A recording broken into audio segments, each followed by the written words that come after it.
उसी को आगे कंटिन्यू करते हैं। 1-2 क्वेश्चन और मैं आपको कराता हूँ कूलम्ब्स लॉ पर, उसके बाद आगे हम आएँगे इलेक्ट्रिक फील्ड।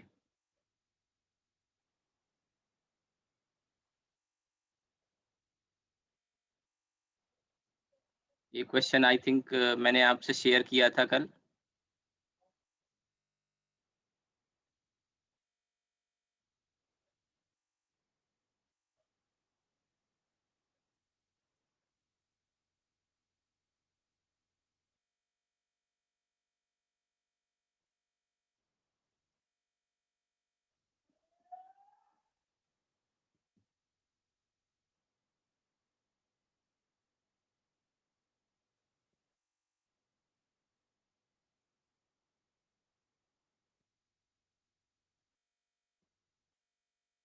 तो यहीं से स्टार्ट करते हैं। मैंने क्वेश्चन शायद आपसे शेयर किया था।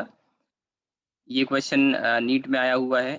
एक और क्वेश्चन मैंने आपसे शेयर किया होगा। दोनों क्वेश्चन को कर सकते हैं और देखिए दोनों का जो अप्रोच है, वो स्ट्रिंग का कॉन्सेप्ट मैंने आपको बता दिया कि एक ही पॉइंट से अगर 2 धागे से चार्ज लटके होते हैं, क्योंकि इसका कॉन्सेप्ट वही है tan theta equals to F/mg। एक ही फ़ॉर्मूला है, उसी फ़ॉर्मूले से स्टार्ट करना है, tan theta equals to F/mg और तुरंत आंसर आ जाएगा। चलिए शुरू करते हैं, ठीक है?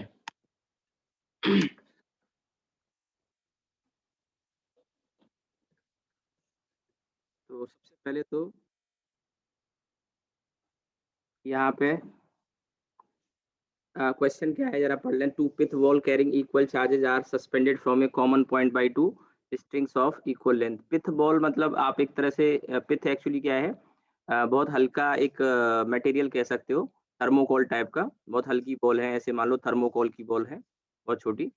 और इनके बीच में शुरू में सेपरेशन आर है, उसके बाद में कहा है कि इसको आधी हाइट पर यानी y/2 की हाइट पर अगर हम इसको बांध देते हैं, तो इक्विलिब्रियम सेपरेशन नया वाला जो हो जाएगा वो कितना हो जाएगा, ठीक है?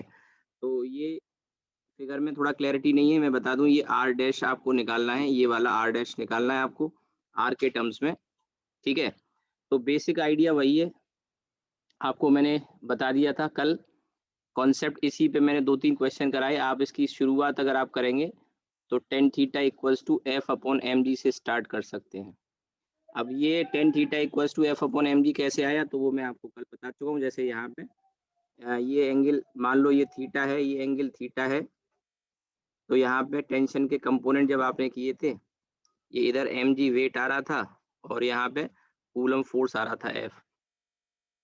तो पहले वाले केस में tan थीटा की वैल्यू F/mg, दूसरे वाले केस में यहाँ एंगल डेफिनेटली बदल गया होगा, मान लो ये थीटा डैश है, ये थीटा डैश है, तो यहाँ पे भी जब आप कैलकुलेशन करेंगे डिस्टेंस क्योंकि बदल गया, तो ये फोर्स F है, वो भी अब F डैश हो जाएगा, ठीक है? तो एक पहला फॉर्मूला हम लिखेंगे tan theta equals to F/mg और दूसरा फॉर्मूला लिखेंगे tan theta dash equals to F dash upon mg। अब ये दोनों चीज़ें मैं जो फॉर्मूला मैंने लिखे हैं, ये कल मैं आपको करके दिखा चुका हूँ। मैंने एक तो tan थीटा की इक्वेशन बनाई थी और एक टेंशन की बनाई थी। तो tan थीटा आ गया आपका F/mg और tan थीटा डैश आ गया F dash upon mg। 2 equation हमने दोनों फिगर के लिए बना ली।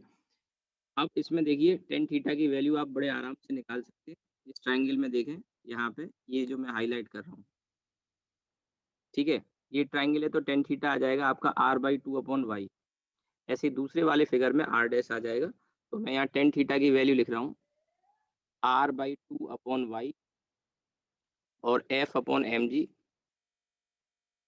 और यहाँ पे इधर हम लिखेंगे tan थीटा की वैल्यू और दूसरी तरफ सॉरी tan थीटा की वैल्यू इसी तरह से यहाँ पे लिख लेंगे हम और वो आ जाएगा आपका r डैश बाई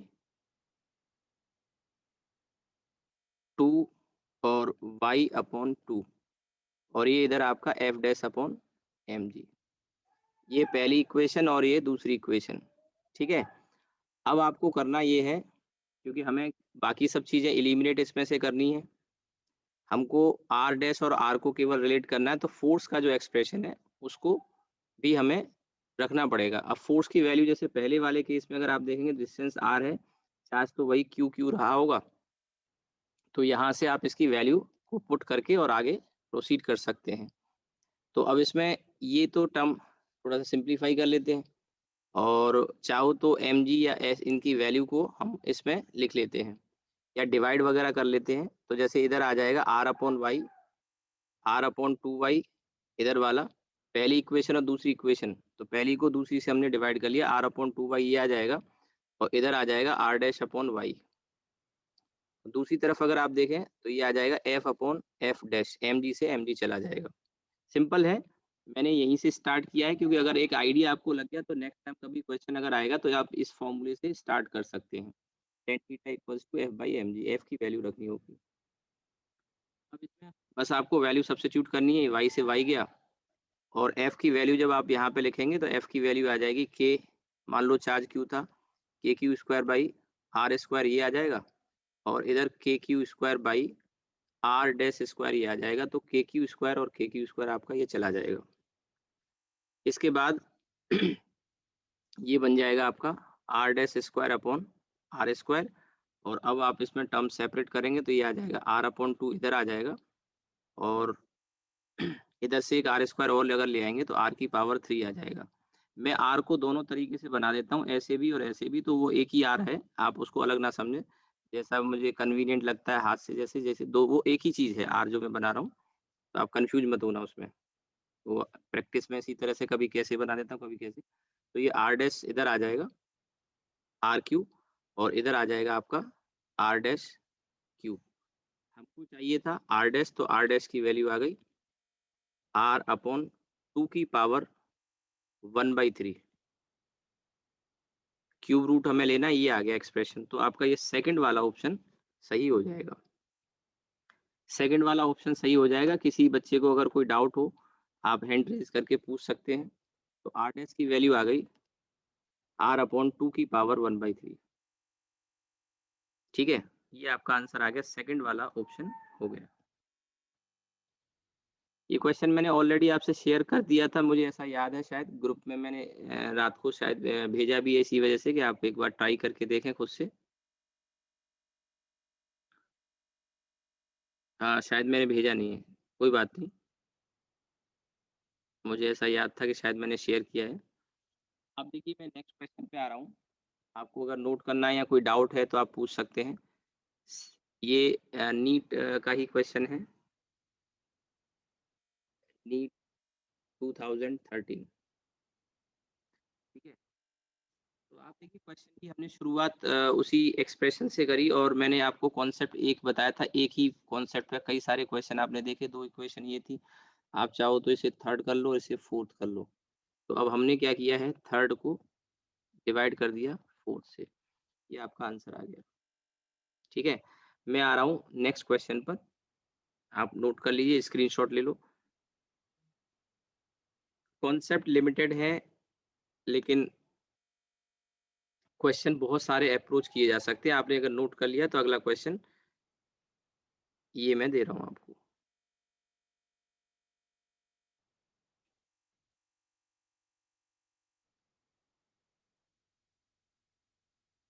देखिए ये क्वेश्चन एक्चुअल में तो एक बुक है आईआईटी की, चलती है एरोडो के नाम से, अब उतना लोग नहीं लगाते, उसका क्वेश्चन है। और ये बाय चांस क्या है कि आईआईटी का क्वेश्चन एरोडो का, और ये मेडिकल में भी आ गया है 2016 नीट में, जिसकी मैं बात कर रहा था। अच्छा सवाल है, मेडिकल के लेवल से टफ है, लेकिन क्वेश्चन को शुरुआत आपको उसी तरह से करना होगा जैसे tan थीटा इक्वल्स टू वो जो इक्वेशन वगैरह हम बनाते हैं। तो क्वेश्चन है क्या, आप पढ़िए जरा इसको सामने स्क्रीन पर। Two identical charge sphere suspended from a common point, ये 2016 में आया है नीट में।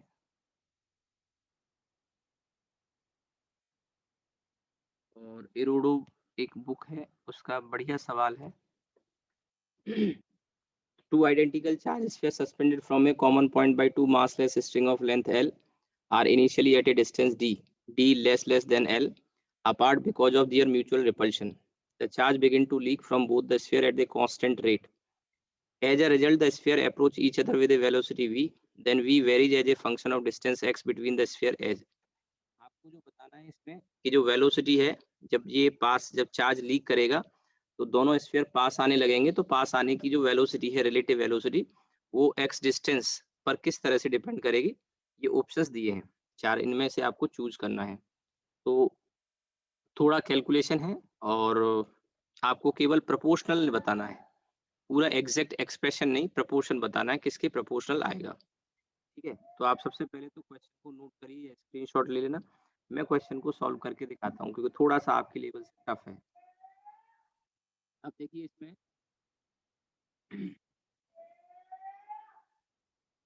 ये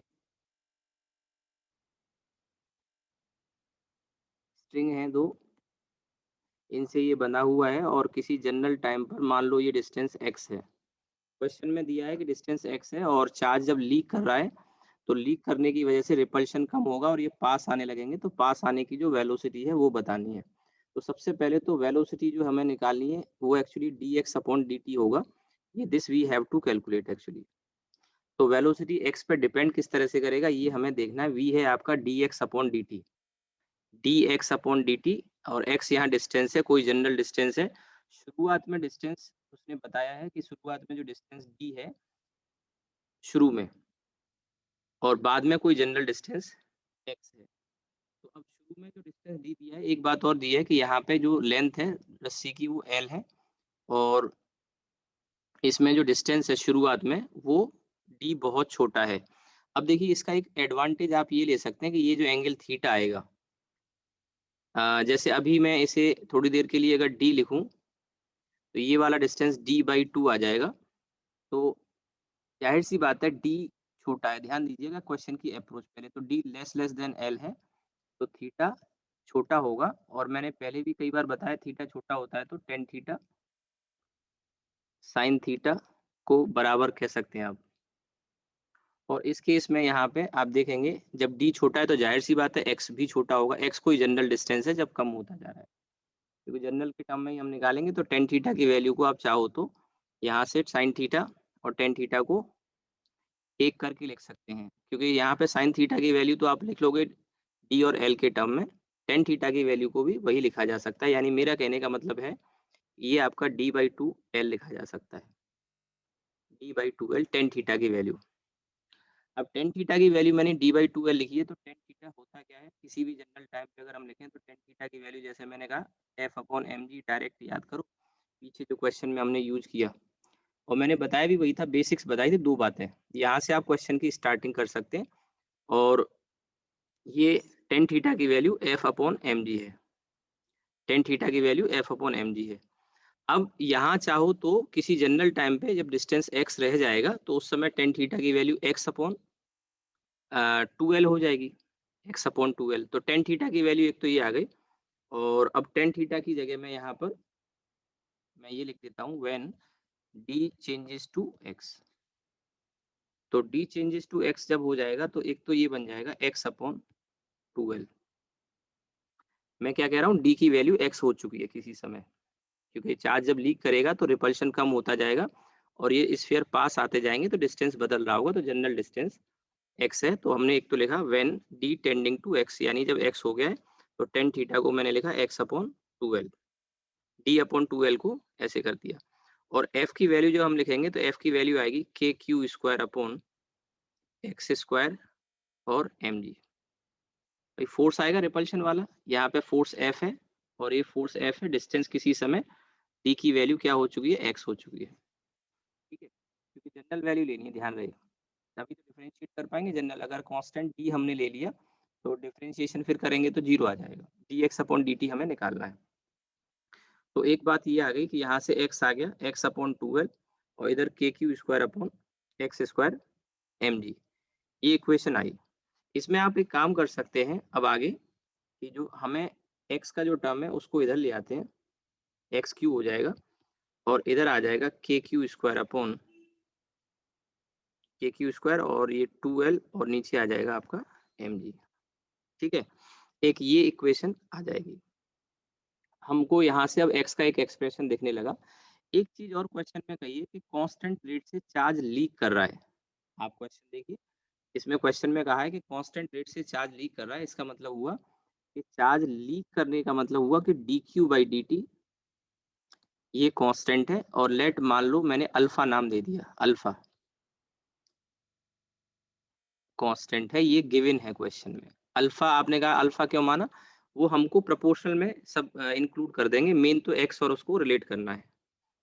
तो dq बाई dt की जो वैल्यू है वो अल्फा हमने ले ली। अब हम आंसर के बहुत करीब हैं। मेन है हमने जो एक्सप्रेशन बनाना था वो बना लिया। मेनली क्वेश्चन आईआईटी के लेवल का है, मेडिकल के लेवल का नहीं है, पर फिर भी थोड़ा एक आइडिया मिल जाएगा। अब हम इसको क्या करेंगे, यहाँ से एक बार इसको डिफरेंशिएट कर लेते हैं और डिफरेंशिएट करके dx अपॉन dt की वैल्यू निकाल लेते हैं, क्योंकि मुझे निकालना है dx अपॉन dt यानी v। तो अब एक तरीका तो ये है कि यहाँ पर जो ये एक्सप्रेशन आया x की पावर, और इसको भी आप चाहो तो कुछ इस तरह का लिख सकते हैं, मान के चलिए k डैश कह देता हूँ मैं, k डैश, और ये बाकी सब q स्क्वायर में। देखो मैंने क्या किया कि मुझे प्रोपोर्शनल बताना है तो मुझे फालतू की चीजें हटानी है इसमें से। ये k कांस्टेंट है, 2l कांस्टेंट है, mg कांस्टेंट है, तो इन सबको मैंने k डैश कह दिया q स्क्वायर। तो अब यहाँ से एक हमें फायदा ये हो सकता है कि x प्रोपोर्शनल हो जाएगा q की पावर 2/3 के, x प्रोपोर्शनल हो जाएगा q की पावर 2/3 के। एक बात तो ये समझने की है। अब इसको अगर हम डिफरेंशिएट करते हैं तो हमें यहाँ पे dx अपॉन dt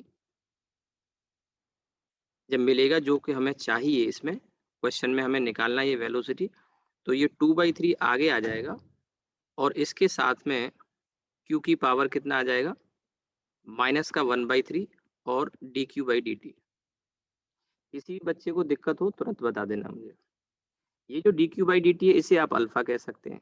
तो ध्यान रहे अभी अल्फा आया है, अभी इस q को फिर आपको रिप्लेस भी करना है, तब हम आंसर तक पहुंचेंगे। तो अब हमारे पास एक तो ये एक्सप्रेशन जो आया है ये वाला, फर्स्ट इक्वेशन ये वाली, इसका हम यूज कर लेंगे, या इसको आप चाहो तो इसको फर्स्ट इक्वेशन नीचे वाले को भी बोल सकते हैं। तो अब यहाँ से देखिए v की वैल्यू आ जाएगी 2/3 और ये आपका q की वैल्यू माइनस का 1/3 और dq/dt को मैंने लिख दिया अल्फा। ठीक है, तो कुछ कुछ हम आंसर के करीब है, लेकिन आंसर अभी हमें दिख नहीं रहा क्योंकि हमें आंसर में x चाहिए और यहाँ आ रहा है q, अल्फा आ रहा है। अल्फा को तो छोड़ो, मेन है इस q को किसी तरह से रिप्लेस करके x लाया जाए। तो वो x यहाँ से हम ला सकते हैं, ये वाला जो फॉर्मूला आप देख रहे हैं इस वाले से हम q की वैल्यू को रिप्लेस कर सकते हैं, और यहाँ से q की वैल्यू जो -1/3 का जो एक्सप्रेशन आ रहा है वो निकल आएगा। ठीक है, तो इसी में देखो मैं यहीं से दिखाता हूँ थोड़ा सा आपको। ये जो लिखा हुआ है इसे अगर मैं ऐसे लिख लूँ और इसे मैं q की पावर 1/3 लिख लूँ, मैंने क्या किया, मैंने दोनों तरफ स्क्वायर रूट ले लिया, एक तरह से आप ऐसा कह सकते हैं, क्योंकि मुझे q की पावर 1/3 टाइप का चाहिए। अच्छा, ये जो लिखा हुआ है इसे आप 2 अल्फा/3 और q की पावर 1/3 ऐसे भी लिख सकते हो, या जैसे लिखा हुआ वैसे ही रहने दो। और इसको फर्दर आप एक काम कर सकते हैं कि इसको x की पावर -½ अगर कर लें तो इधर q की पावर माइनस का 1/3 आ जाएगा। तो हमारा सीधा आंसर यहाँ से आंसर तक हम आ जाएंगे। इसको भी टर्म को हटाओ और सीधे ये वैल्यू आप रखेंगे यहाँ से, ये यहाँ पे, तो आप देखोगे v इक्वल टू क्या है, इसमें प्रोपोर्शनल ही चलने देना है। प्रोपोर्शनल, प्रोपोर्शनल में भी थोड़ा कंफ्यूजन होगा तो k डैश हम लेके चलते हैं, क्योंकि k डैश ही हमने माना है उसको। ठीक है, तो ये आपका आ गया 2/3 k डैश अल्फा, और q की वैल्यू माइनस का 1/3 की जगह हमने लिखा x की पावर माइनस का हाफ। हमारा आंसर आ चुका है। अब आप देखिए, मैं थोड़ा छोटा कर देता हूँ इसको। पहला वाला जो आंसर है उसमें अगर आप ध्यान से देखें तो आपको टर्म नजर आएगा v और इधर x की पावर माइनस हाफ। तो ये फर्स्ट वाला आंसर आपका हो जाएगा, फर्स्ट वाला आंसर आपका हो जाएगा। तो ये आपका आंसर आ गया। तो v प्रोपोर्शनल हो गया x की पावर माइनस हाफ। अब मैं एक बार और बता देता हूँ, कई बच्चों के मन में डाउट होगा, क्वेश्चन थोड़ा सा टफ तो है आपके लेवल से, मेडिकल वालों के लिए तो टफ है, आईआईटी के लिए तो नहीं कहूँगा मैं। सबसे पहले आपको समझना है कि यहाँ वेलोसिटी ऑफ अप्रोच को आपको रिलेट करना है v d x upon d t, ये निकालना है। क्वेश्चन में डी लेस देन एल देने का पर्पज ये था कि साइन थीटा की वैल्यू को टेन थीटा आप ले सकते हैं। उससे फायदा क्या मिलेगा, क्योंकि टेन थीटा का फॉर्मूला हमने पीछे जो कल और आज की क्लास में क्वेश्चन किए, उसमें टेन थीटा का एक फॉर्मूला हमें याद हो गया कि टेन थीटा इस तरह के सवालों में टेन थीटा की value f upon m g हम डायरेक्ट लिख सकते हैं। तो मैंने क्या किया, टेन थीटा को साइन थीटा लिखा या साइन थीटा को टेन थीटा लिख के और टेन थीटा की value f by m g, और वहां से फिर टेन थीटा की वैल्यू मैंने यहाँ पे डाल दी। ध्यान रखना, जब डिस्टेंस बदलने लगेगा तो डिस्टेंस डी नहीं रहेगा, इसलिए मैंने जनरल डिस्टेंस डी की जगह क्या ले लिया, बाद में एक्स ले लिया। तो टेन थीटा की वैल्यू, ये जो ट्राइंगल बनेगा, मैं पहले भी बता चुका हूँ, ये जो ट्राइंगल बनेगा ये वाला, इसमें आप टेन थीटा की वैल्यू लिख पाएंगे, साइन थीटा की जगह टेन थीटा लिख पाएंगे। तो पहले तो साइन थीटा की वैल्यू आएगी, फिर टेन थीटा से रिप्लेस कर दिया, वहां से एक्स क्यू की वैल्यू आ गई।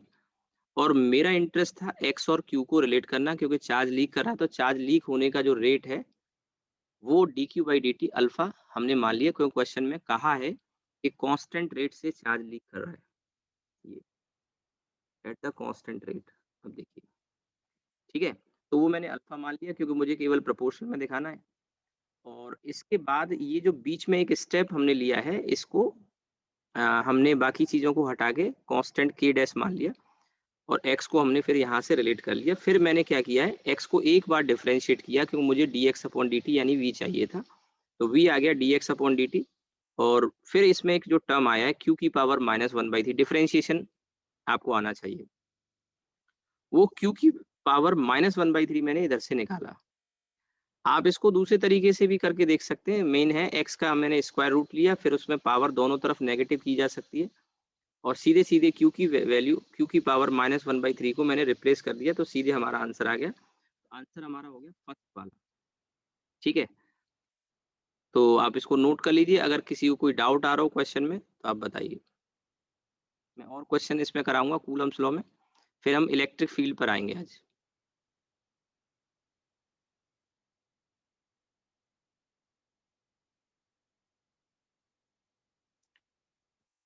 किसी भी बच्चे का कोई डाउट हो, मैं यहाँ से आपको अलाउ कर रहा हूँ, अगर आपको कुछ पूछना हो। सर इसमें x बराबर k dash Q x power, sir ये समझ नहीं आया सर। कौन सा वाला नहीं आया? सर ये सर्किल में वो x बराबर k डैश क्यू की पावर 2/3। ये मैंने इसको कांस्टेंट में लिख दिया बेटा, इसकी मुझे जरूरत नहीं थी, क्योंकि मुझे केवल जो आंसर हमें दिए हैं वो प्रोपोर्शनल में बताने हैं। तो ये जो k है और ये 2l है, mg है, ये सब कांस्टेंट है, तो इन तीनों को मैंने k डैश कह दिया है। फालतू उसको और बड़ा करके लिखें तो उसकी जरूरत नहीं थी, तो मैंने उसे k डैश में इंक्लूड कर दिया, ये मैंने। और बाकी फिर मुझे क्या है, डिफरेंशिएट करना था, तो k डैश में ये पूरा जो टर्म है मैंने k डैश में ले लिया है। प्रोपोर्शनलिटी में जरूरत नहीं, प्रोपोर्शनल केवल दिखाना है मुझे, एग्जैक्ट फॉर्मूला नहीं दिखाना। एग्जैक्ट फॉर्मूला आता तो फिर इसमें ये सारी वैल्यू भी लेके चलते। ठीक है, ओके ठीक। 1/3 हाँ, बोलो, आगे बढ़े। सर हाँ बोलो। सर ये क्यू चार्ज लिया है सर, ये एक्स डिस्टेंस पर ही तो लिया है, जब एक्स डिस्टेंस रह जाती है हाँ, general general. Distance, general distance है, और जनरल डिस्टेंस लेके ही डिफरेंशिएट कर पाओगे। डिस्टेंस डी मैंने इसीलिए नहीं लिया, मैंने शुरुआत में डी जरूर लिया है, लेकिन बाद में कहा है कि when d changes to x, तो जनरल डिस्टेंस है और जनरल चार्ज है किसी टाइम क्यू पर, तो उसके लीक होने का rate D Q upon d T alpha है, लिया है हमने। समझ में आ गया?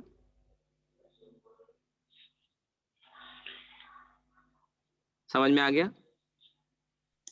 जी सर। ठीक है, चलिए हम आगे बढ़ते हैं, एक और क्वेश्चन देखते हैं। सर एक बार सर क्वेश्चन दिखा दो सर। क्वेश्चन ये है, क्वेश्चन सामने।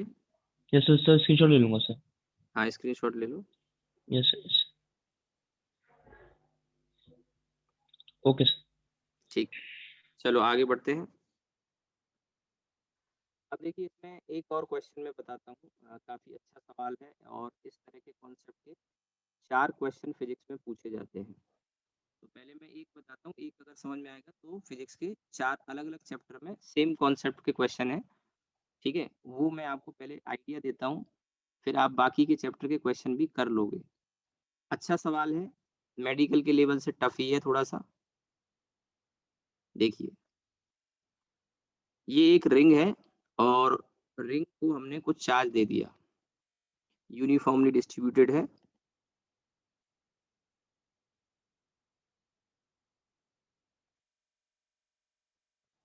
और इसमें इसकी जो रिंग की कुछ रेडियस दे दी है आपको r और चार्ज यूनिफॉर्मली डिस्ट्रीब्यूटेड है, चार्ज q। हमने क्या किया, इसके सेंटर पे एक चार्ज यहाँ पे रख दिया स्मॉल q और रिंग पे पूरी पे जो चार्ज डिस्ट्रीब्यूटेड है वो कैपिटल Q है। तो 2 सवाल है मेरे। पहला सवाल है फाइंड नेट फोर्स। जब मैं फोर्स की बात करूंगा तो वहाँ इलेक्ट्रिक फोर्स की केवल हम बात करेंगे। यहाँ ग्रेविटेशनल फोर्स वगैरह सोचना भी नहीं है। उसका कारण ये है कि आपको आइडिया तो है कि ग्रेविटेशनल फोर्स काफ़ी वीक होता है, तो वो आपको नहीं सोचना। जब मैं फोर्स की बात कर रहा हूँ, चैप्टर हमारा कूलम्ब्स लॉ चल रहा है, तो इलेक्ट्रिक फोर्स के बारे में ही मेनली आपको सोचना है। तो find net force on ring. ये रिंग है, रिंग का रेडियस r है। Find net force on ring पहला सवाल। और जो दूसरा सवाल है वो है find tension in the ring. अब ये दोनों सुन के ऐसा लगता है कि ये दोनों क्वेश्चन सेम है, लेकिन सेम नहीं है। Find tension in the ring, तो करिए। एक कैपिटल चार्ज क्यू है जो पूरी चार्ज को हमने रिंग पे डिस्ट्रीब्यूट किया है और एक चार्ज सेंटर। हो जाएगा, हाँ, फोर्स तो 0 हो जाएगा सर इसका। फर्स्ट 0 हो जाएगा, बिल्कुल सही जवाब। दूसरा निकालिए। और ये जो क्वेश्चन है इसका जो कॉन्सेप्ट मैं बताऊंगा, इस कॉन्सेप्ट पे बेस्ड 4 सवाल फिजिक्स में बनते हैं। कॉन्सेप्ट सेम रहेगा, बस एक फोर्स बदलता रहता है। और ये 4 क्वेश्चन जो बनते हैं, एक जैसे यहाँ होगा, एक फिर हम मैग्नेटिक इफेक्ट ऑफ करंट जब पढ़ेंगे वहाँ आएगा, फिर एक सरफेस टेंशन में आएगा, और एक क्वेश्चन आता है आपका सर्कुलर मोशन में, सेंट्रीफ्यूगल सेंट्रीपिटल फोर्स जब पढ़ते हैं तो वहाँ। तो यहाँ मैं जो आपको कॉन्सेप्ट एक सिखा दूंगा, उसके बेसिस पे बाकी के चारों क्वेश्चन, तीनों क्वेश्चन और जो इसके अलावा होंगे वो भी आप कर पाओगे। बेसिक आइडिया वही रहेगा, अप्रोच करने का तरीका वही रहेगा। तो कॉन्सेप्ट आपको सीखने हैं, क्वेश्चन तो बहुत सारे हो सकते हैं।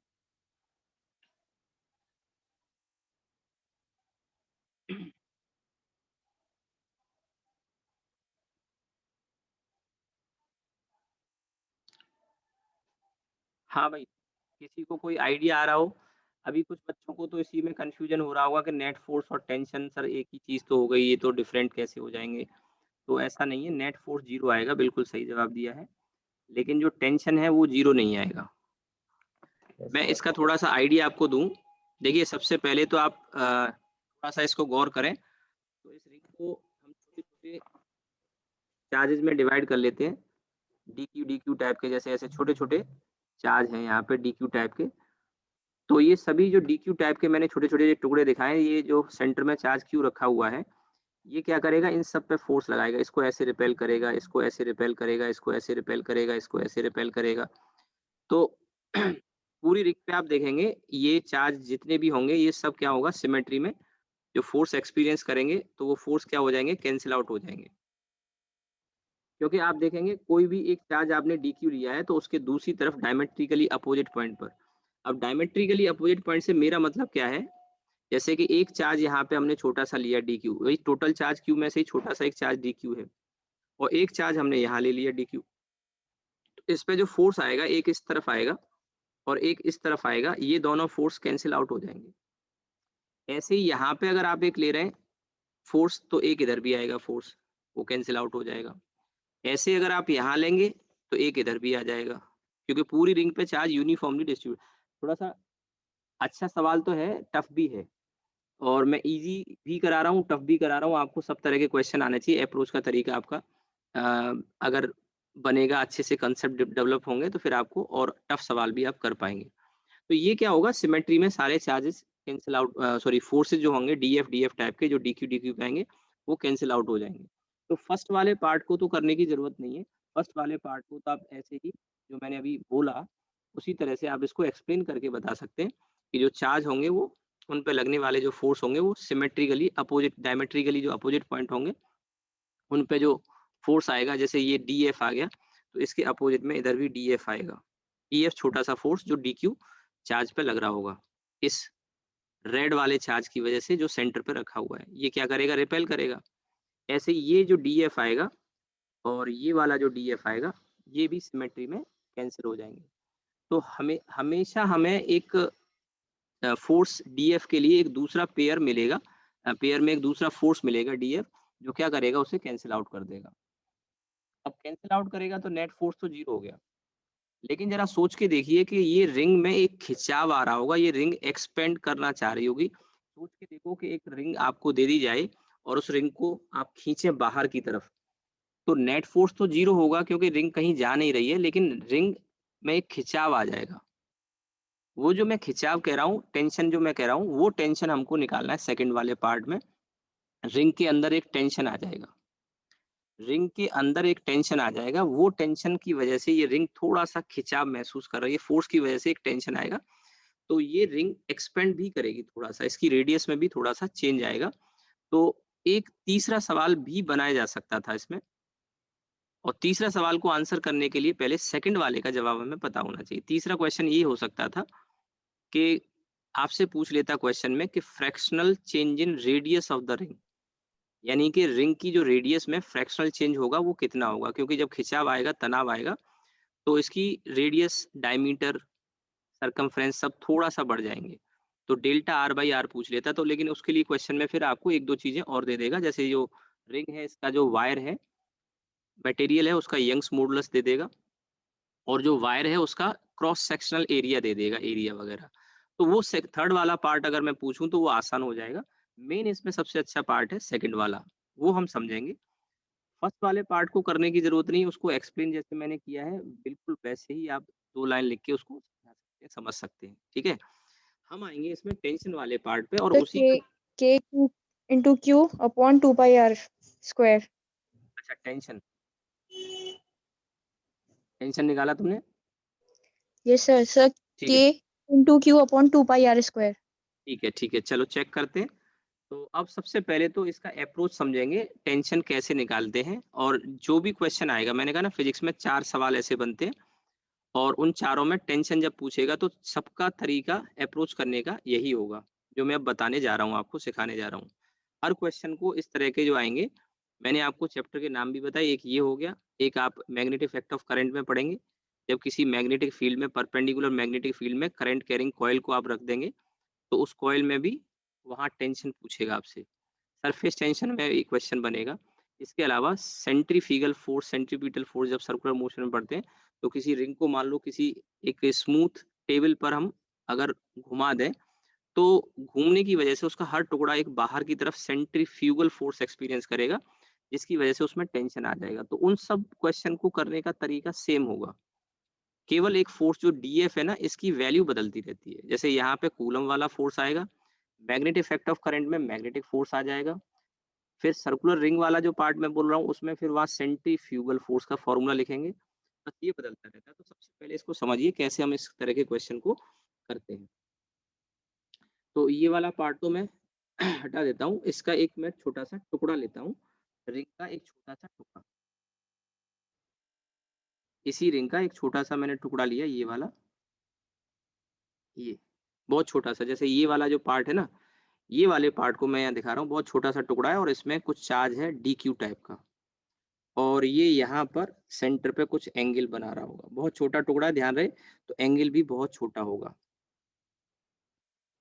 और ये सेंटर पे एक चार्ज यहाँ पे जो रखा हुआ था, ये चार्ज Q अपनी जगह पे है, और इस पे जो चार्ज है वो मैंने बोला DQ।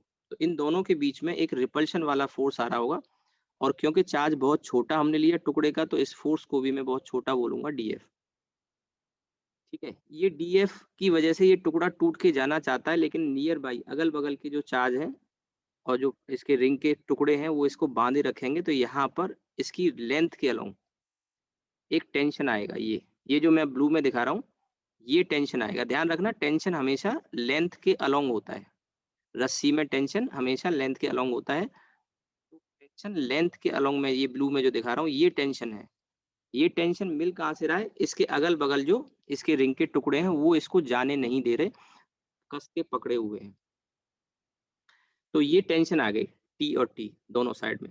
अब अगला हमारा स्टेप ये होगा कि टी के करेंगे दो कंपोनेंट, एक ऐसे आएगा और एक ऐसे आएगा। हर क्वेश्चन जो इस तरह का कॉन्सेप्ट का होगा उसको अप्रोच करने का यही तरीका है, स्टैंडर्ड मेथड है, और ऐसे ही आपको प्रोसीड करना पड़ेगा।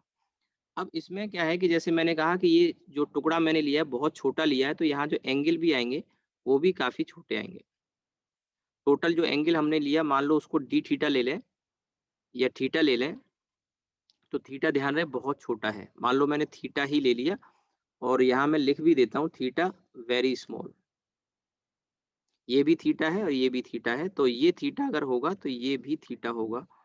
और कैसे होगा थीटा, तो आप अगर देखें ये एक और ये दूसरा दोनों पैरेलल हैं, तो ये वाली जो लाइन है तो ये एंगल थीटा हो जाएगा, आप समझ गए होंगे। और ये थीटा है तो फिर ये भी थीटा होगा, आप सोच के देखिए। तो टी का ये कंपोनेंट आएगा टी कॉस थीटा, और ये आ जाएगा टी कॉस थीटा, इधर वाला भी इसी तरह से। ये वाला आ जाएगा आपका टी साइन थीटा, और ये वाला भी आ जाएगा टी साइन थीटा। अब आपको एक बात समझनी है कि जो टी कॉस थीटा है वो अपोजिट डायरेक्शन में, एक राइट में तो दूसरा लेफ्ट में, तो टी कॉस वाले तो कट जाने हैं, और जो साइन वाले कंपोनेंट है वो अंदर की तरफ है, वो ऐड हो जाएंगे।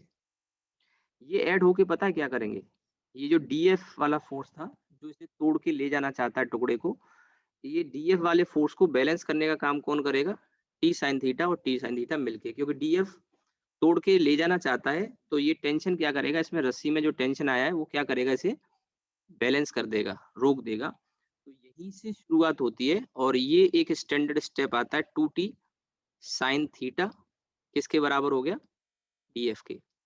यहाँ तक बात समझ में आई कि नहीं आई, क्योंकि यही मेन स्टेप है, इसके आगे तो मैथमेटिक्स है, फिजिक्स इतनी ही थी इसकी।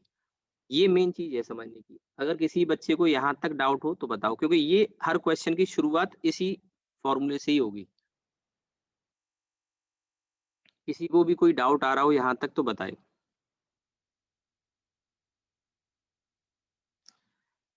मैंने कहा आपसे कि फिजिक्स में 4 सवाल बनेंगे, चारों सवाल में यही अप्रोच होगी, यही फिगर आपको डिट्टो बनाना है। बिल्कुल ऐसे ही कंपोनेंट करने पड़ेंगे। कंपोनेंट करने के बाद 2t साइन थीटा आएगा और उसको डीएफ के बराबर रखना है।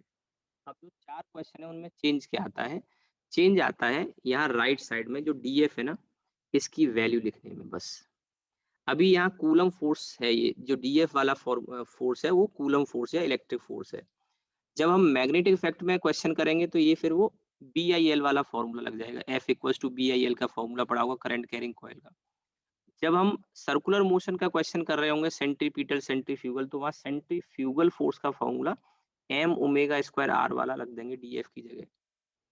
इसी तरह से सरफेस टेंशन में भी फोर्स का फॉर्मूला रख देंगे, सरफेस टेंशन इनटू लेंथ। ये इधर जो लेफ्ट वाला 2t साइन थीटा है ये स्टेप तो फिक्स्ड है, ये हमेशा आएगा, और इसको ऐसे ही लिखना है। बाद में आप देखोगे जो थीटा बीटा ये सब एलिमिनेट हो जाएंगे और हम आंसर तक पहुंच जाएंगे। तो मेरे कहने का मतलब है कि आपको लगा होगा शुरुआत में क्वेश्चन टफ है, लेकिन मैंने कहा ना कि क्वेश्चन को जब आप अप्रोच करेंगे तो एक स्टैंडर्ड ये एक्सप्रेशन आना ही है। ऐसे मान लो कि ये एक फिगर है और इस फिगर को बस आपको कॉपी पेस्ट करना है हर क्वेश्चन में। अब यहाँ से शुरुआत होती है फिर आगे एक नया स्टेप, और वो है डीएफ की वैल्यू को लिखना। तो अब देखिए 2t साइन थीटा को तो ऐसे ही रहने दो, जो डीएफ की वैल्यू है वो मैं लिख रहा हूँ। तो DF is actually the force between small q and D Q. देखो टोटल चार्ज रिंग पर कैपिटल Q था, उस कैपिटल Q में से हमने एक छोटा सा टुकड़ा लिया डी क्यू चार्ज का, और एक सेंटर पे स्मॉल q रखा हुआ है, divided by r²। r radius है तो ये डिस्टेंस है दोनों के बीच में। ये आपकी वैल्यू आई। अभी डी क्यू की वैल्यू लिखना बाकी है, क्योंकि डी क्यू की वैल्यू जब तक प्रॉपर आप रखोगे नहीं आंसर तक नहीं पहुंचेंगे। इधर आपका आ गया 2t साइन थीटा। ये जो डी क्यू है इसको लिखना और सीख लो। मैं इसके लिए ये कह सकता हूँ कि टोटल चार्ज जो Q था वो 2 पाई आर लेंथ में था। 2 पाई आर लेंथ में चार्ज कितना था Q? भाई पूरी सरकमफ्रेंस पे चार्ज था Q, तो यूनिट पे कितना हो जाएगा Q अपॉन 2 पाई आर। और इतनी लेंथ पर ध्यान दीजिएगा, ये इतनी लेंथ पर कितना होगा। अब ये लेंथ कैसे निकाली जाए, कोई बता सकता है मुझे?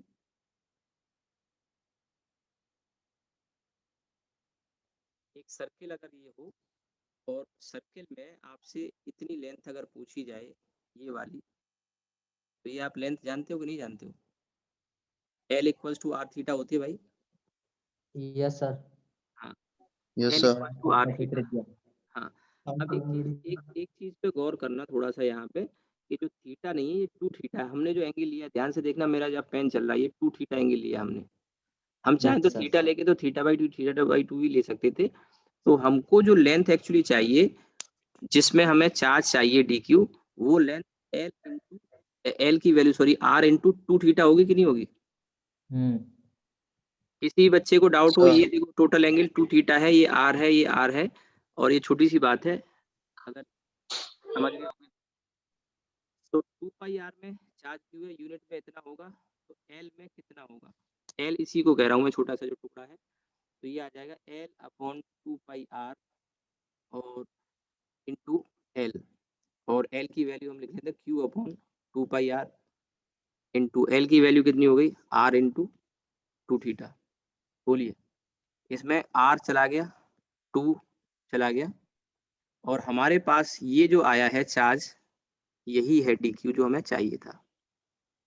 तो dq चार्ज की वैल्यू आ चुकी है, कितनी आ गई? Q upon pi into theta. देख लो भाई क्या किया मैंने, क्योंकि ये लास्ट स्टेप मान के चलिए, इसके बाद हम बहुत आसानी से इसको सॉल्व कर लेंगे। मैंने कहा 2 पाई आर टोटल लंबाई सरकमफ्रेंस है, उस पर चार्ज Q है, तो यूनिट लंबाई पे कितना होगा? ये 1 है, तो Q अपॉन 2 पाई आर। तो L लेंथ में कितना होगा? ये L लेंथ, और L लेंथ यहाँ पे हमने जो लिखा है उसको आप समझिए। टोटल एंगल मैंने जो लिया है वो 2 थीटा लिया है। आप थीटा लेके फिर थीटा/2 भी कर सकते हो, कोई दिक्कत नहीं, आंसर सेम ही आएगा। तो मैंने बजाय उसको आधा आधा करने के 2 थीटा ले लिया, क्योंकि थीटा थीटा लिखने में आसान रहेगा। आप डी थीटा लेके भी करते तब भी आंसर वही आता है, ये सब कट जाना है लास्ट में जाके। तो ये लेंथ जो हमको चाहिए, जिसमें चार्ज हमें चाहिए, लेंथ आ गई। एक फॉर्मूला आपने पढ़ा होगा, आर्क रेडियस इंटू थीटा। ध्यान रहे यहाँ पे एंगल 2 थीटा हमने लिया है, तो लेंथ आ गई L, जो कि जिसकी वैल्यू R इंटू 2 थीटा। तो हमारा चार्ज आ गया dq Q theta upon pi. कोई दिक्कत किसी बच्चे को हो तो बताओ।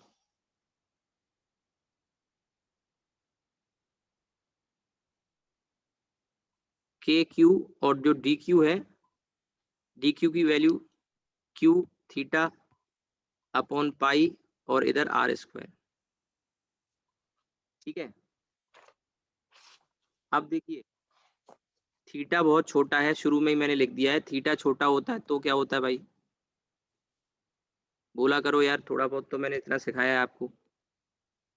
साइन थीटा को थीटा लिख सकते हैं, टेन थीटा को थीटा लिख सकते हैं। Yes, sir. टेन ये थीटा आ को जाएगा आपका ये, और ये KQ थीटा और इधर पाई R स्क्वायर। आप देखेंगे ये थीटा कट गया हमारा, और ये थीटा का लास्ट में यही हश्र होता है कि थीटा कट जाता है।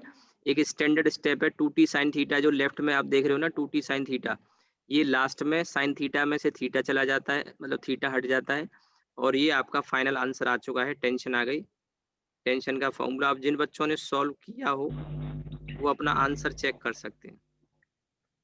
2 पाई आर स्क्वायर। ठीक है, अब मैं आपको जो बता रहा हूँ ना, ये क्वेश्चन जब भी आप देखोगे, 4 सवाल जो फिजिक्स में बनेंगे, आगे मैं मैग्नेटिक इफेक्ट ऑफ करंट भी पढ़ाऊंगा, वहां पे भी एक सवाल मैं दूंगा आपको, यही क्वेश्चन दूंगा, और मुझे उम्मीद है इसी तरह से आप उसको कर ले जाओगे। और इस क्वेश्चन को ही नहीं, जो भी क्वेश्चन इस तरह का आएगा, उस क्वेश्चन की शुरुआत इसी स्टेप से होगी। कौन से वाले स्टेप से? ये मैं हाईलाइट कर देता हूँ। ये वाला जो स्टेप है ना, ये वाला जो ये वाला जो स्टेप है ना, यहाँ से स्टार्टिंग होगी। ये फिगर परमानेंट है, किसी भी क्वेश्चन को लोगे बस डीएफ की वैल्यू बदल जाएगी, ध्यान रखना। डीएफ यहाँ पे कूलम लॉ से हमने लिखा, वहाँ मैग्नेटिक इफेक्ट ऑफ करंट में F equals to B I L का एक फॉर्मूला पड़ा होगा, उससे करेंगे। ठीक है, तो ये स्टैंडर्ड क्वेश्चन है, स्टैंडर्ड अप्रोच है, इसी तरह से करना है, आप नोट कर लीजिए। अच्छा सवाल है मेडिकल के सर लेवल ये से। Q2 थीटा कहाँ से आई है? कौन सा? सर ये R2 थीटा है ये, सर कैसे आई है? R2 थीटा, बेटा एक हाँ सर, फॉर्मूला होता है, एक फॉर्मूला होता है, arc is equal to radius into theta. तो हमने ये जो टुकड़ा लिया है, इसका जो एंगल यहाँ पे बन रहा है सेंटर पे, वो 2 थीटा बन रहा है। तो यहाँ जो लंबाई है L, ये वाली जो लंबाई है, ये वाली, ठीक है, ये लंबाई L है और R रेडियस और ये एंगल 2 थीटा है। तो हमने वहां से इसकी वैल्यू को R2 थीटा यहाँ पे सब्स्टिट्यूट कर दिया। ठीक है, ये फॉर्मूला होता है, ये शुरुआत में ही डायमेंशन वगैरह जब पढ़ाई जाती है तो वहां पे प्लेन एंगल और सॉलिड एंगल जब बताया जाता है, तभी ये फॉर्मूला बता दिया जाता है बेटा। ठीक है, ये dq के इक्वल कैसे रखा है हमने, q थीटा अपॉन पाई? एक बार फिर से बोलो, आवाज कट रही है तुम्हारी। सर ये dq के इक्वल कैसे आया है, q थीटा अपॉन पाई? ये तो एल की इक्वल होना चाहिए था ना। आवाज कट रही है, दोबारा से साफ बोलो, आवाज नहीं आ रही यहाँ तक मुझ तक तुम्हारी प्रॉपर। सर ये क्या नाम है, dq के इक्वल कैसे रखा है हमने, ये q थीटा अपॉन पाई, ये समझ में नहीं आया। Q theta upon pi D Q, ये इसी की तो वैल्यू निकाली है हमने। डी क्यू चार्ज कौन सी लंबाई, इस लंबाई में है, देखो यहाँ पे देखो, ये जो मैंने टुकड़ा लिया है ना, ये वाला मैं हाईलाइट कर रहा हूँ यहाँ पे स्क्रीन पे, देखो ये जो टुकड़ा है इसकी लंबाई है एल, एल, और इस एल लंबाई में कुछ चार्ज हमने लिया था, ये लिखा हुआ डी क्यू। इसी चार्ज की वैल्यू को तो हमने निकाला, ये वैल्यू, इसी को तो डी क्यू लिखा है हमने। ये जो टुकड़ा है इतना एल लंबाई का, ये साइड में मैंने यहाँ बताया, इस टुकड़े ओके में सर। चार्ज है डी क्यू। तो हमने पहले एल लंबाई में चार्ज निकाल लिया, वही चार्ज तो डी क्यू है, उसी डी क्यू को तो रिप्लेस करने के लिए साइड में कैलकुलेशन करी है मैंने ये। यस सर, आ गया। ठीक है, यस सर। ठीक, तो इसका स्क्रीनशॉट ले लो, आप नोट कर लिए हो तो ठीक है, नहीं तो स्क्रीनशॉट ले लो। एक और एग्जांपल कराता हूँ। Yes sir. हो गया, चलिए हम आगे बढ़ते हैं, एक और क्वेश्चन लेते हैं।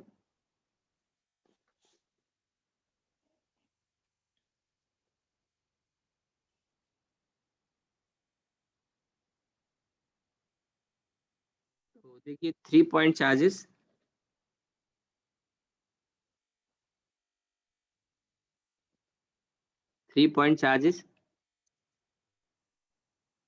Plus 4q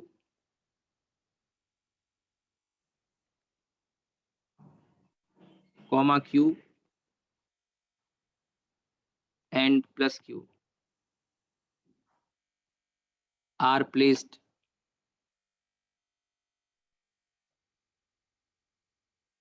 along x-axis at x equals to 0,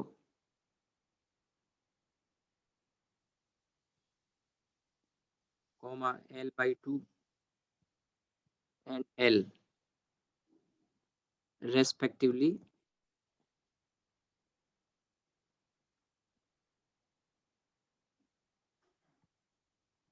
what should be the value of capital Q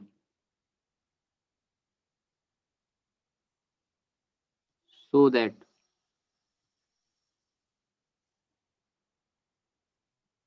Q remain in equilibrium? आसान क्वेश्चन है और मैं ऑप्शन भी दे रहा हूं आपको।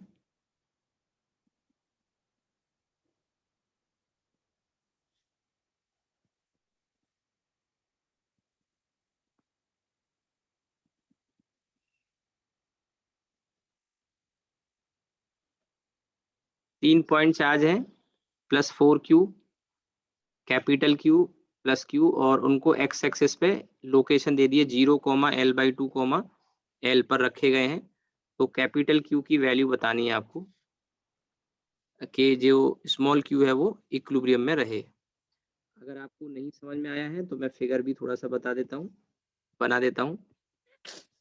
ये एक्स एक्सिस है और ये यहाँ पे 3 चार्ज इस तरह से आप रख सकते हैं। एक ओरिजिन पे रखा हुआ है, इसकी वैल्यू 4Q है, यहाँ पे ये Q है और ये Q है।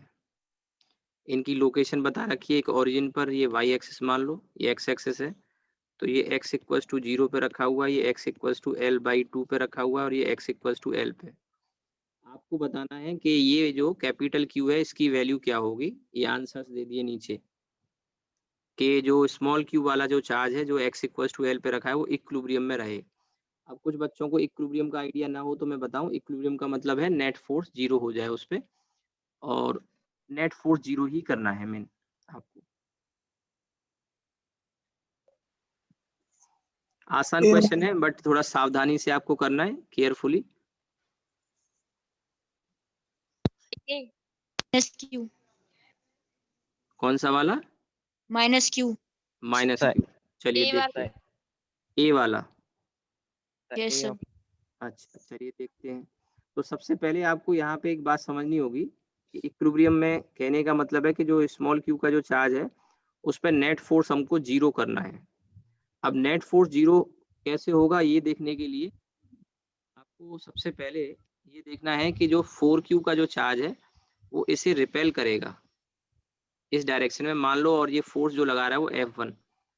अब F1 का फोर्स लग रहा है तो जो कैपिटल Q है वो इसे अट्रैक्ट करे तभी कैंसिल कर सकता है। तो ये जो फोर्स आएगा, मान लो कैपिटल Q जो फोर्स लगाएगा वो F2 लगा रहा है, कैपिटल Q, ध्यान रहे। तो दोनों फोर्स F1 F2 बराबर जब हो जाएंगे, अपोजिट तो होंगे, बराबर भी होंगे तब कैंसिल होंगे। तो यहाँ पे आपको करना क्या है कि F1 और F2 को इक्वल करना है। अब F1 की वैल्यू जो हम देख रहे हैं यहाँ पे, तो जो चार्ज है वो एक Q है और एक 4Q है और जो डिस्टेंस है वो L है।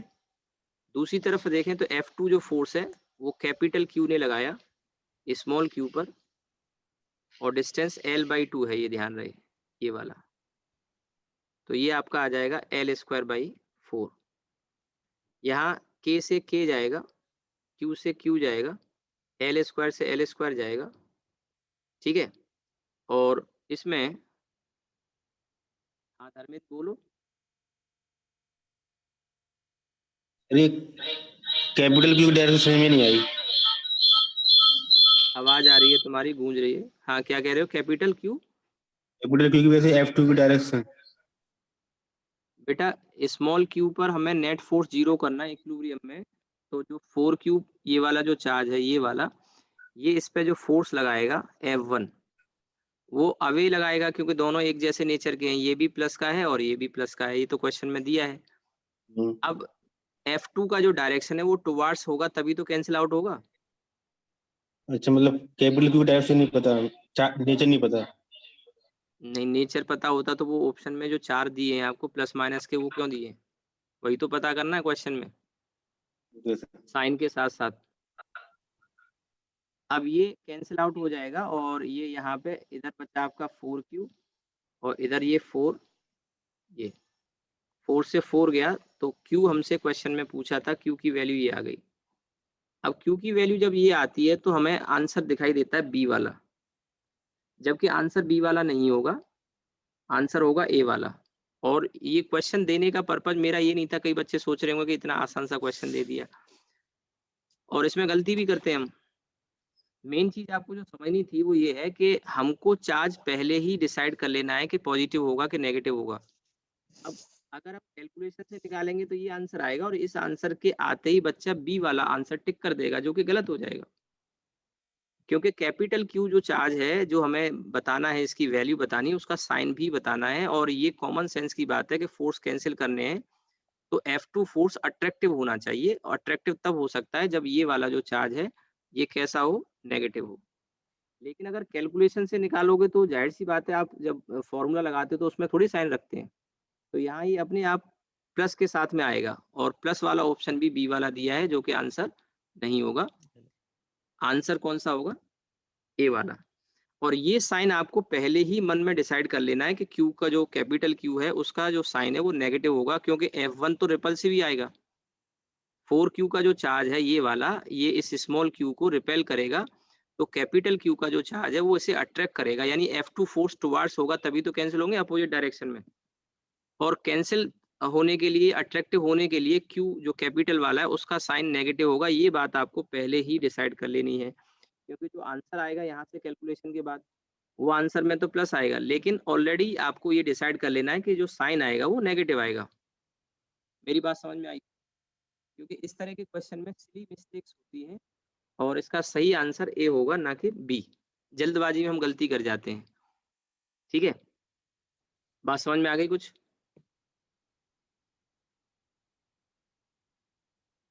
किसी को कोई डाउट यहाँ तक?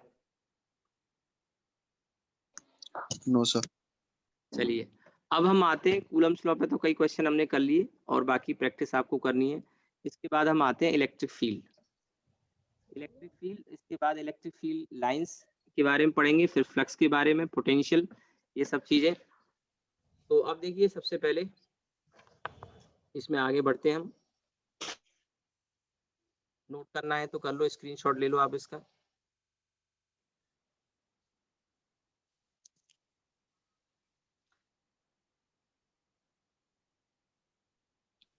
चलिए हम आते हैं आगे, इलेक्ट्रिक फील्ड शुरू करते हैं। Yes, sir. Yes, sir. Electric field intensity, कल क्लास का टाइम यही रहेगा, 9:15 से 10:30। ठीक है, मंडे से मैं डबल क्लास कर दूंगा। अच्छा, कुछ बच्चों का थोड़ा सा दिक्कत है टाइमिंग का, तो वो मैं देख लूंगा, एडजस्ट करेंगे। 1-2 दिन तुम एडजस्ट करो, 1-2 दिन मैं एडजस्ट करता हूँ। अब देखिए, इलेक्ट्रिक फील्ड इंटेंसिटी, दो चीजें हैं, एक होता है इलेक्ट्रिक फील्ड और एक होता है इलेक्ट्रिक फील्ड इंटेंसिटी। यूजुअली हम क्या करते हैं कि इलेक्ट्रिक फील्ड और इलेक्ट्रिक फील्ड इंटेंसिटी दोनों को एक दूसरे के लिए यूज कर लेते हैं, लेकिन दोनों अलग टर्म है। इलेक्ट्रिक फील्ड का मतलब तो हो गया एक इलाका, रीजन, एक रीजन, एक स्पेस जहां कोई चार्ज फोर्स एक्सपीरियंस करता है, इलेक्ट्रिक फोर्स। तो electric field is the region, the space. और उस स्पेस की एक प्रॉपर्टी होती है, एक फिजिकल क्वांटिटी है इलेक्ट्रिक फील्ड इंटेंसिटी, जो उसकी स्ट्रेंथ के बारे में बताती है। तो इलेक्ट्रिक फील्ड और इलेक्ट्रिक फील्ड इंटेंसिटी दो अलग टर्म है। इलेक्ट्रिक फील्ड एक स्पेस है, एक रीजन है, कोई फिजिकल क्वांटिटी नहीं है, जबकि उसकी स्ट्रेंथ के बारे में कौन बताता है? इलेक्ट्रिक फील्ड इंटेंसिटी, जो कि फिजिकल क्वांटिटी है। पर हम नॉर्मली बातचीत जब करते हैं, बोलते हैं, तो हम इलेक्ट्रिक फील्ड ही बोल देते हैं। वैसे सही और प्रॉपर टर्म क्या है? Electric field intensity. तो इलेक्ट्रिक फील्ड इंटेंसिटी हमें इलेक्ट्रिक फील्ड की स्ट्रेंथ के बारे में बताती है कि how strong the field is, या उसमें अगर कोई चार्ज हम रखते हैं तो कोई चार्ज कितना स्ट्रॉन्ग इलेक्ट्रिक फोर्स एक्सपीरियंस करेगा, कितना स्ट्रॉन्ग इलेक्ट्रिक फोर्स एक्सपीरियंस करेगा, इसके बारे में हमें बताता है। तो इलेक्ट्रिक फील्ड तो एक रीजन हो गया, और electric field intensity physical quantity हो गई, राइट। तो अब क्योंकि टारगेट बैच है आपका, बोर्ड का तो है नहीं, तो इसमें वो छोटी मोटी चीजें तो डिस्कस करने का कोई ज्यादा मतलब नहीं, कि टेस्ट चार्ज क्या होता है, सोर्स चार्ज क्या होता है। बाकी आपको आइडिया थोड़ा बहुत होगा कि चार्ज स्मॉल लिया जाता है, ठीक है, उसी स्मॉल चार्ज को हम टेस्ट चार्ज कहते हैं। थोड़ा सा मैं लिखाऊंगा, मेन हमारा फोकस जो है क्वेश्चन की अप्रोच और फॉर्मूले, अच्छे अच्छे से फॉर्मूले हों, क्वेश्चंस हों, उनको अप्रोच करने का तरीका हम सीखें, क्योंकि बेसिक चीजें हमें आती हैं। ये नहीं कि वो बोर्ड के लिए एक एक दो दो लाइन की डेफिनेशन हम लिखते रहें। तो अब देखिए, इलेक्ट्रिक फील्ड इंटेंसिटी में सबसे पहले तो electric field is the reason,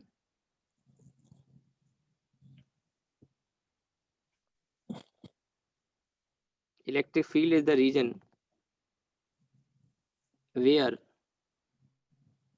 a charge, electric field is the region where a charge experience electric force. Electric field is the region where a charge experience electric force. Strength of electric field. Strength of electric field is expressed as electric field intensity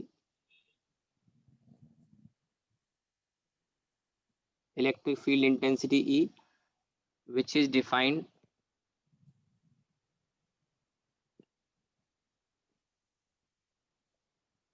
electric force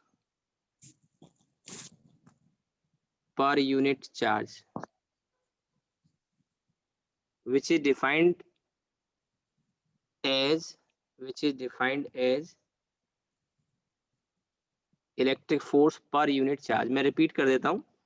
Electric field is the region where a charge experiences electric force. Full stop. Strength of electric field is expressed as electric field intensity, capital E से represent कर रहा हूँ, which is defined as electric force per unit charge. तो हम E को F upon Q लिख सकते हैं, ठीक है.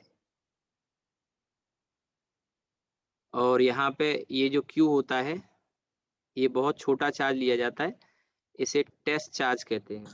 टेस्ट चार्ज का मतलब बहुत स्मॉल चार्ज है और यूजुअली पॉजिटिव चार्ज हम प्रेफर करते हैं. अब उस डिटेल में अभी जाने की जरूरत नहीं, बोर्ड लेवल पे हम समझते हैं, तो ये सब आप पढ़ के आए होगे, उतना जरूरत नहीं है. F की वैल्यू यहाँ से हम लिखेंगे F इक्वल्स टू QE और ये जनरल फॉर्मूला है, ठीक है. जनरल फॉर्मूला है, किसी भी सिचुएशन में किसी भी चार्ज सिस्टम के लिए अगर आपको इलेक्ट्रिक फील्ड निकालना हो तो ये वाले फॉर्मूले से आप निकाल सकते हैं. एक फॉर्मूला और आपने पढ़ा होगा KQ by R square type का, लेकिन वो फॉर्मूला किसी पॉइंट चार्ज के इलेक्ट्रिक फील्ड का होता है, ध्यान रहे. वो जनरल फॉर्मूला नहीं है, पॉइंट चार्ज का है. तो जिस तरह का चार्ज सिस्टम होगा उसके हिसाब से उसका अलग अलग फॉर्मूले होते हैं. काफी सारे फॉर्मूले हैं, मैं बताऊंगा और उस पर फिर हम कुछ क्वेश्चंस करेंगे. अगर आपको, हाँ बोलो. सर मैं ये पूछ रहा था, ये फॉर्मूला तो हम किसी में भी यूज कर लेते हैं, क्यू की वैल्यू कितनी भी हो सर. और सर यहाँ पर स्मॉल है.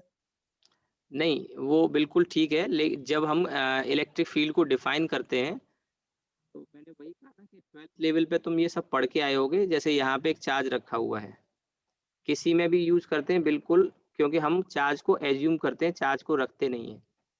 ये एक चार्ज है कैपिटल Q जिसे हम कहते हैं सोर्स चार्ज, ठीक है. और यहाँ एक चार्ज होता है ये जिसे हम कहते हैं टेस्ट चार्ज.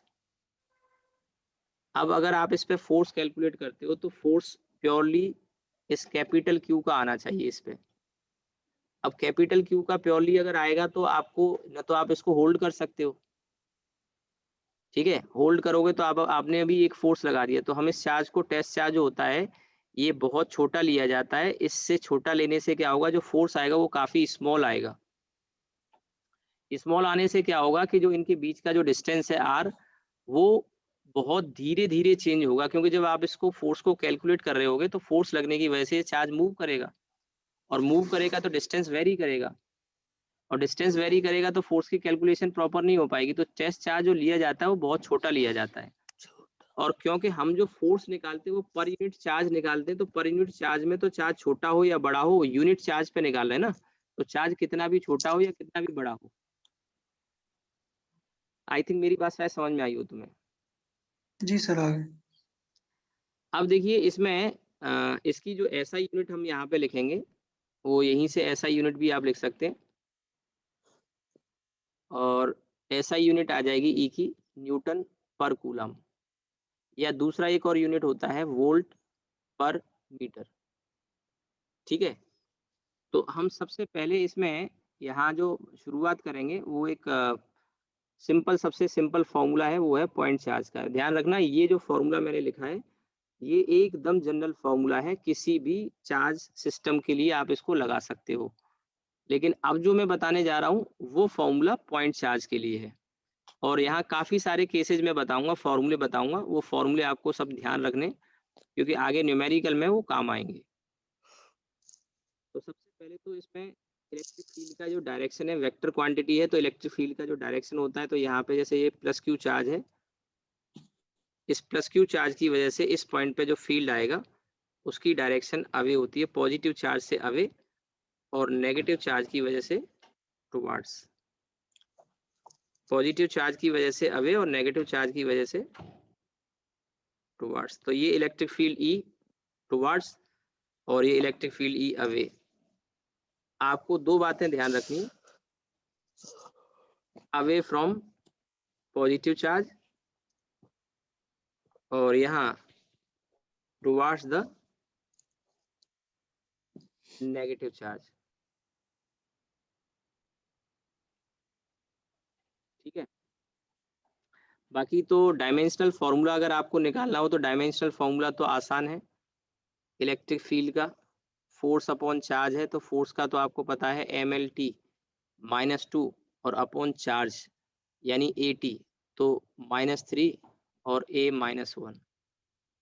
अब ये है तो बहुत आसान सी चीज, पर आ जाते हैं क्वेश्चन कई बार डायमेंशनल फॉर्मूला पे भी आ जाते हैं, तो थोड़ा सा आइडिया आपको होना चाहिए। फोर्स अपॉन चार्ज हमने कर दिया, फोर्स का होता है mlt -2 और चार्ज का at, तो ये आ जाएगा।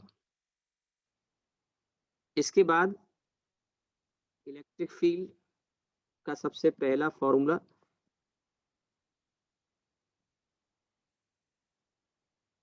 और वो है electric field due to a point charge. Electric field due to a point charge, तो अब पॉइंट चार्ज के लिए KQ/R²,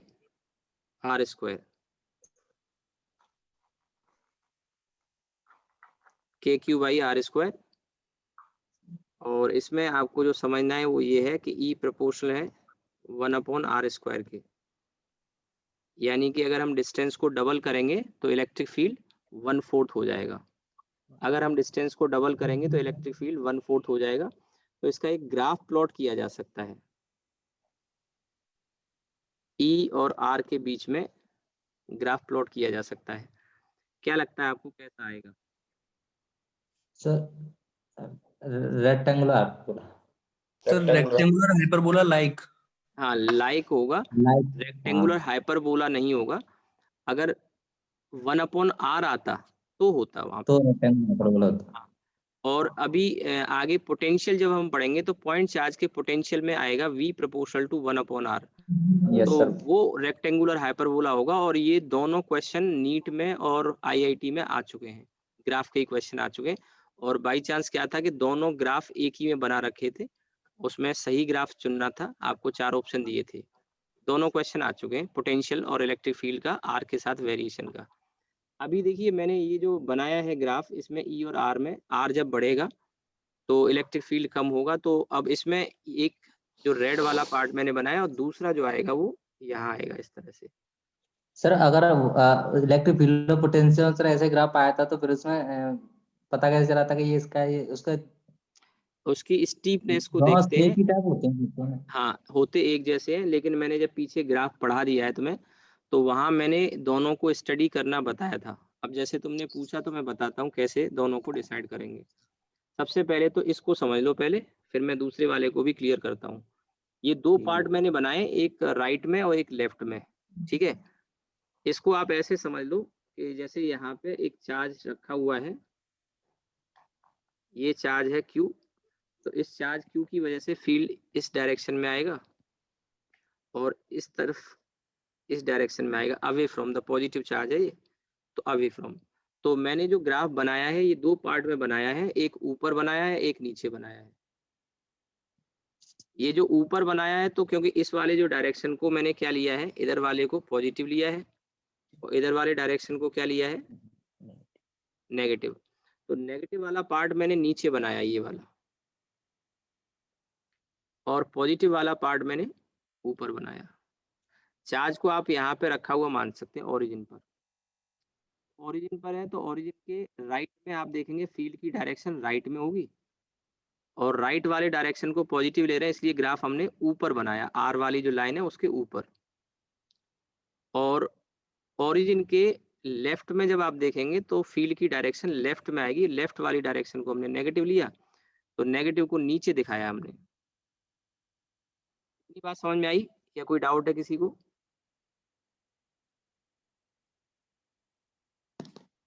बोलो। No sir.